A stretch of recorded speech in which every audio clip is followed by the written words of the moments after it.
பிரியமான தேவஜனமே, மார்க்கு 7வது அதிகாரம் 31 37 வரைக்கும், மார்க்கு 7 31 முதல் 37 வரைக்கும் நம் ஆண்டவராகிய இயேசு கிறிஸ்து டெக்கபோலிஸ்லே ஒரு கொன்னை வாயுடைய செவிடன் ஒருவரை குணப்படுத்துகிறதை நாம் பார்க்கிறோம்.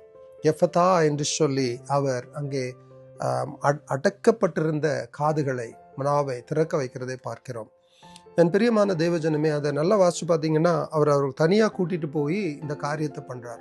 Sometimes what people around us keep telling, நம்மளை இதை மாறி மாறி சொல்லும் பொழுது நாம அப்படியே அதுக்குள்ளே அடக்கப்பட்டு ஒரு திறக்க முடியாத ஒரு சூழ்நிலையில் இருக்கும் பொழுது நம்ம ஆண்டவர் என்ன பண்றாரு, அப்படியே நம்மளை பிரித்து எடுத்துட்டு போறார், தனியாக அழைத்து செல்கிறார். அங்கே கூட்டிட்டு போய் அவர் நம்மளுடைய செவிகளை திறக்கிறார், நம்மளுடைய வாயை திறக்கிறார். Yes, sometimes if you are going through a situation, circumstance where people around you have put you, dumped you, இன்னைக்கு நான் இயேசுவின் நாமத்தில் உங்களுக்காக ஜெபிக்கிற ஒரு காரியம், may God take you, separate from that crowd, speak to you and open things that He has reserved for you.